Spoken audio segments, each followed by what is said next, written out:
Hi, happy Mother's Day. I am going on 5 months now after losing my mother.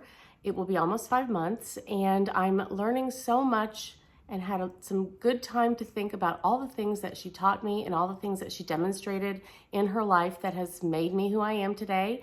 And I just wanted to share some of that with you on this Mother's Day. So if you want to stick with me, let's talk a little bit about my mom.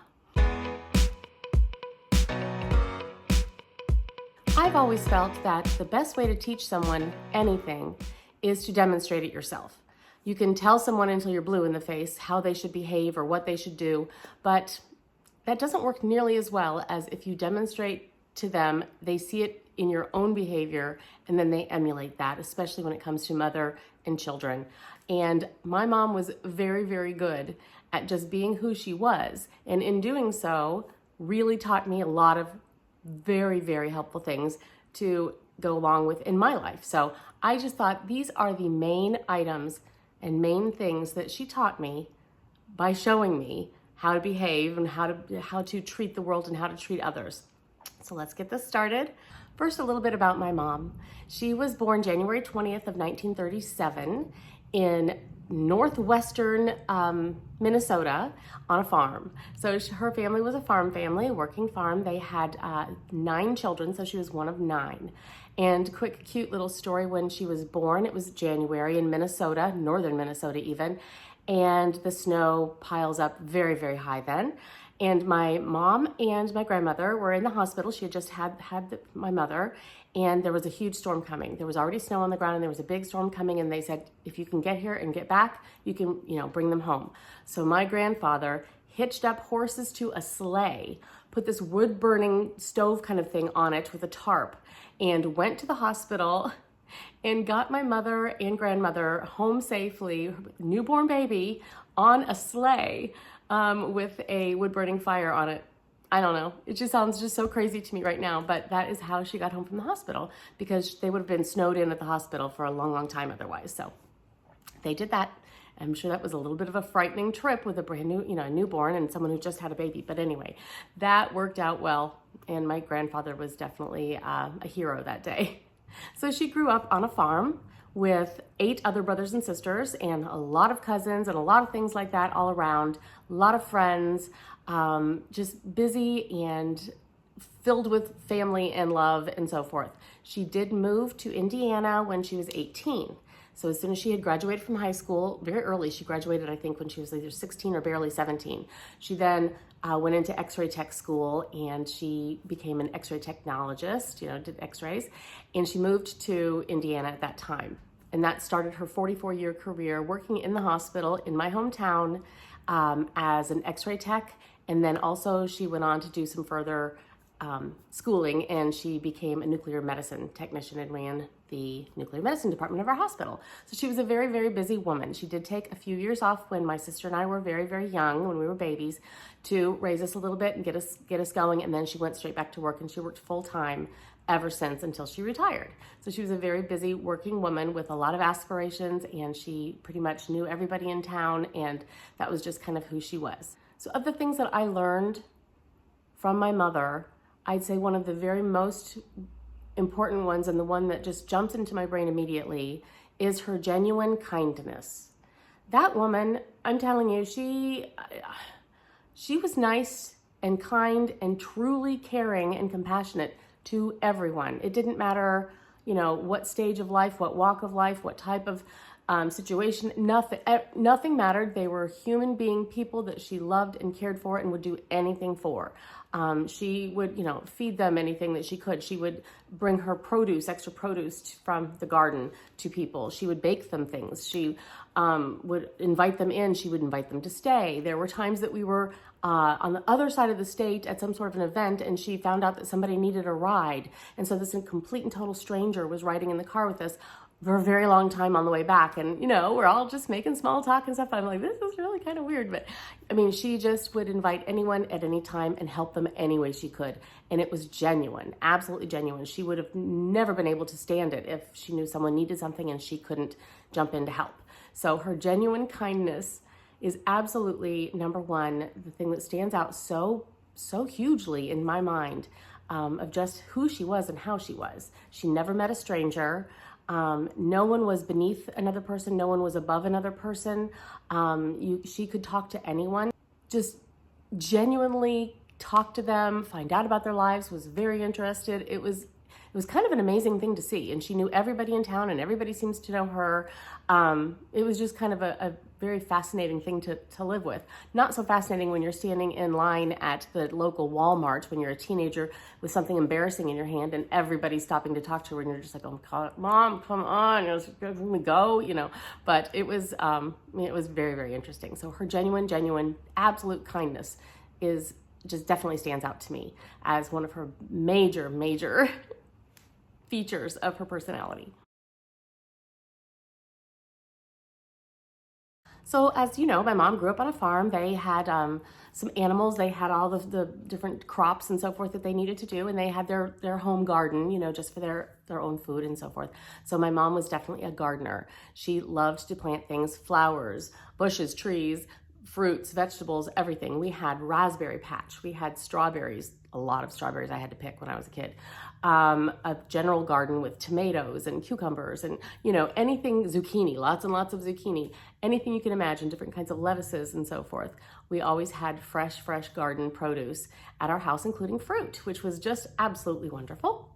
And so my mom also was a very, very good cook. And her way of cooking was homemade from scratch with the finest and best and most fresh ingredients she could find. She would always go to different farmers markets for things that she couldn't grow herself. But mostly, she grew grapes. We had grapevines. Seriously, we had so many different rhubarb, things that people don't even usually grow. We're growing, and we didn't have a farm. I didn't grow up on a farm. It was in a neighborhood. We had neighbors and everything, but it was a little bit out in the country. There was like a cornfield across the street. So it was a country-ish sort of feeling, but it was definitely just a neighborhood with neighbors and things, and we just did everything we could with growing what we could and then serving them. She would use the extra strawberries and other different berries at the end of the season, and she'd do the canning of this fantastic strawberry jam that she made. Loved it, and she would can enough of it to get us through to the next summer, and then she'd do that again the next time. So all of this was just how she lived her life. It was just a normal thing for her to grow these items and to use them and to eat them and to make fresh fruit salads and other salads and any ingredient with herbs or whatever she had, she would find a way to put it in a meal and make the meal spectacular from scratch. And one of the things that I took away definitely from her is making homemade popcorn on the stove with a pan and oil and popcorn. And my kids always called it mommy popcorn because when when they were growing up, it was either do you want mommy popcorn or do you want like a microwave bag of popcorn. And so almost 9 times out of 10 it was always they wanted mommy popcorn. So that's what we did. We always made it on the stove, and I got that of course from my mom too. So it's just better that way. I don't know, it's just so much better. Anyway, that's everything from scratch, homemade, the best tasting possible. Sun tea, anything at all that she could grow herself and make fresh, she would. And I love that. It's a complete different thing than anything boxed. So I do try to do that, a lot of that myself too. And that was definitely something I learned from my mom. My mother was an absolute genius at making ordinary things special. She could take a piece of cardboard, some twigs from outside, some random styrofoam ball that looked like a snowman or whatever, and somehow turn it into this gorgeous centerpiece or whatever.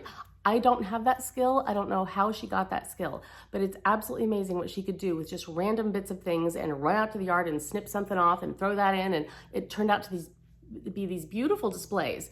It was quite the talent that she had. But in general, she would always do fun things with us that, I don't even think I would have thought of necessarily. Like I remember one snow day, we were, snowed away a day, didn't have to go to school that day. And we were wondering what to do and kind of, antsy or whatever. And she said, let's make homemade potato chips because we didn't have any and we were asking, I guess. And we're like, what? And said, yeah. So she was boiling the oil and she was like slicing the potatoes with a peeler, real thin. And we'd be putting them in little batches and then salting. I didn't even really think as a child at the time that was even something that could be done. And so it was just fascinating. I felt like I was on Little House on the Prairie. It's snowing outside and we're making potato chips. It was just really neat.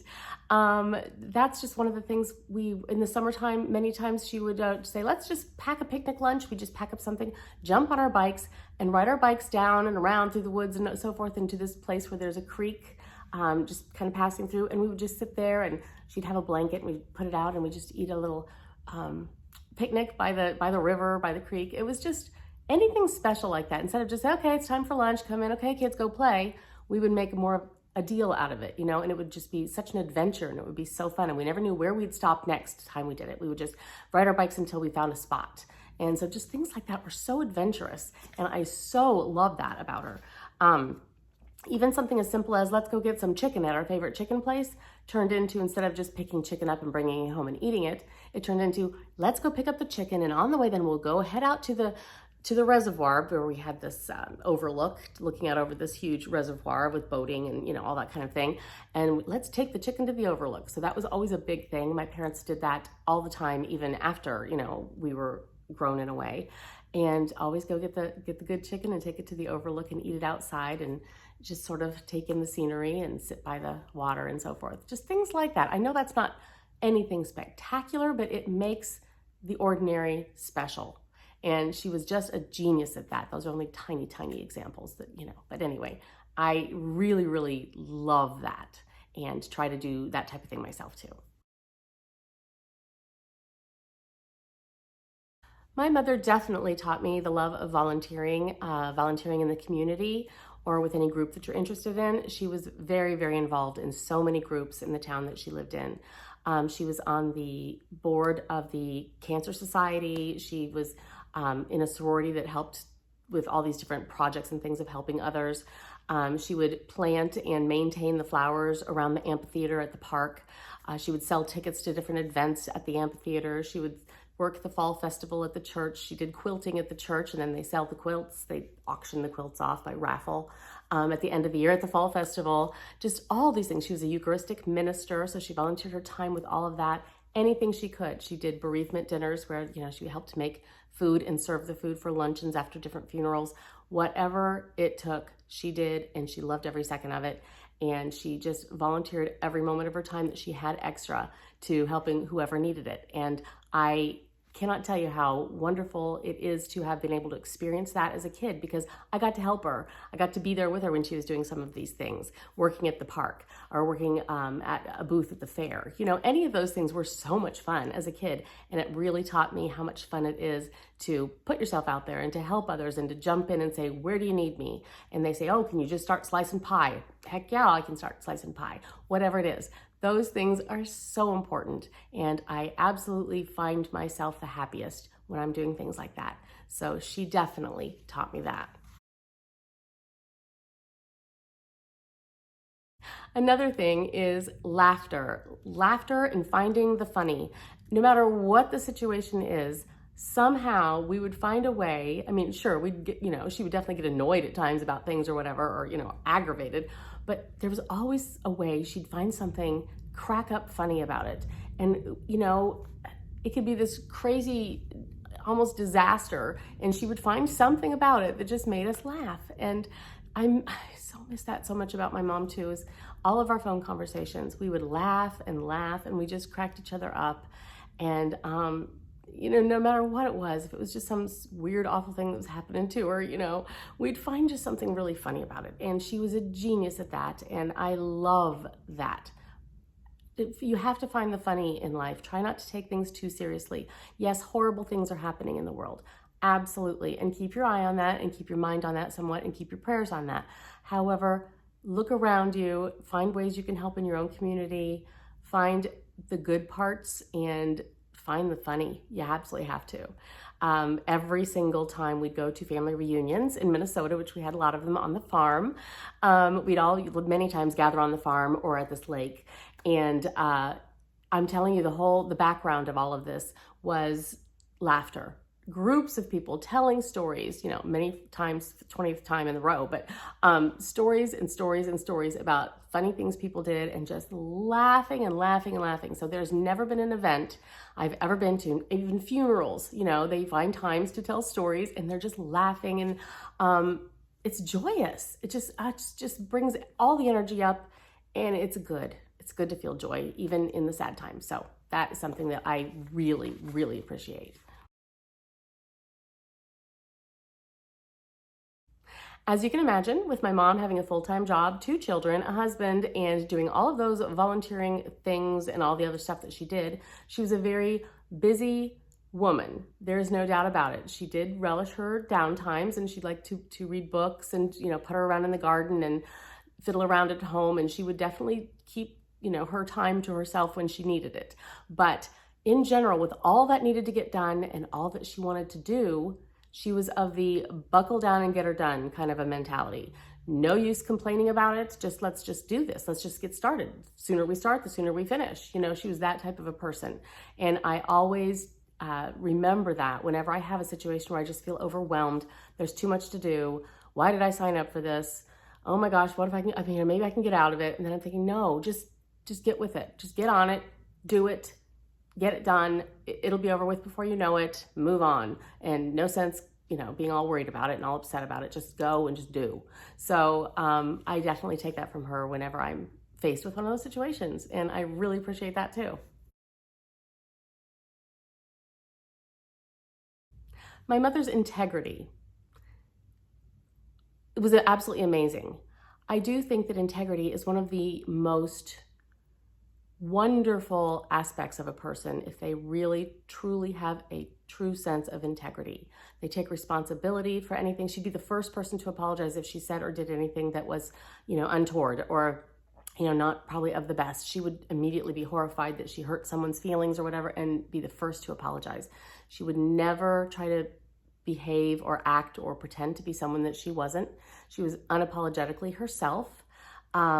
Never wanted to hurt anyone's feelings, so was very careful not to. However, she was very real. She was a very real person. And although she was friends with so many people, her very closest friends were the ones that were the most real, if you know what I mean. They didn't put on any airs. They were just real people in various walks of life and various, situations. But they were the ones that you could talk to, and you knew that you knew what you were getting. They are who they are, and that's who they're going to be. And that's exactly who she was. She was someone you could just totally rely on, totally trust, very responsible. If she said she was going to do it, she would. You could count on it. There was no doubt. And that's rare. It's really rare to find that in people, I think, to the extent that she had that. It's not easy to have that much integrity, but it's something that I strive for every single day. And I hope I can come anywhere near that, her ability to do that. So that's something that I really do strive for and appreciate very much. There are so many things I learned from her, so many things. But I'd say the last thing that is the most important when you boil it down is her unconditional love. When she loved you, like as a mother-daughter relationship, she would definitely let you know what she felt was the right thing to do or what she believed in. But then she would step back and kind of let you make your own mistakes if need be. She'd caution you and so forth, but she didn't, constantly nag at you or that you better do this or you're stupid. There was nothing like that. It was like she kind of let you figure it out for yourself and make your own mistakes if you needed to. She'd always be there to catch you if you fell. Not that any of us really did much, but you know what I mean? We would know that we could still make our own choice, and she wouldn't necessarily agree with it, but she would love us unconditionally, no matter what. And you'd see, you'd maybe see a look on her face like, but she wouldn't say, I told you so. You know what I mean? But you'd see one and be like, oh my God, why'd you do that? Simple things. But it was profound to feel like you had someone in your corner who loved you no matter what. They could not imagine maybe doing the things that you did, or they couldn't imagine, whatever it is you chose to do, maybe doing that herself, but she appreciated that you wanted to do it.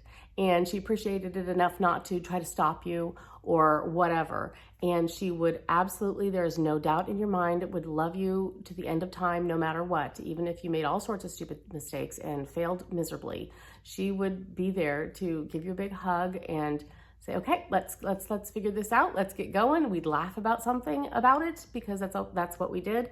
And we'd learn and move on. And she was always there.